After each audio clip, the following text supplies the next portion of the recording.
Magandang tanghali mga kabirada. Nako, isang video po ang ating napanood kahapon sa kaka-scroll natin ng ating wall.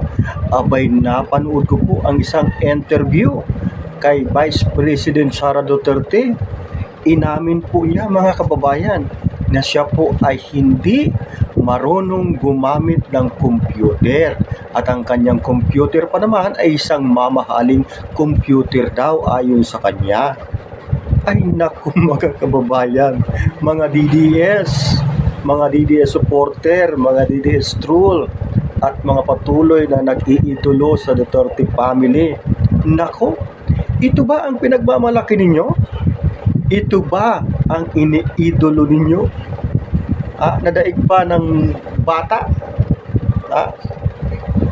Naku, isipin nyo, gusto ninyong maging presidente ng ating bansang Pilipinas ang isang babae at isang Duterte na kahit computer ay hindi marunong gumamit. Ito po ay hindi galing sa mga BBM supporter at hindi rin ito galing sa akin. Ito po ay galing po mismo sa kanyang bibig, sa kanyang interview. Kaya ito, para maniwala po kayo mga kababayan, panoorin po ninyo ang video at ang interview ang sinabi po ni VP Sara. Pangalawa, hindi ako gumagamit ng laptop kasi hindi ako marunong gumamit ng computer. Sa lahat ng mga documents, nire-rely ko lang yan sa kasamahan sa opisina. Minsan na gumagamit ako ng laptop, gamit ko yon pag may Zoom meeting kasi para maganda yung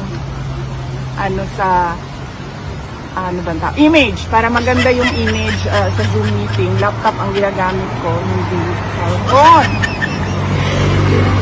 Sunod ay yung laptop ko, personal ko siya na laptop, binili ko siya, mahal siya, and hindi ko siya itatapon basta-basta kasi nasisira siya.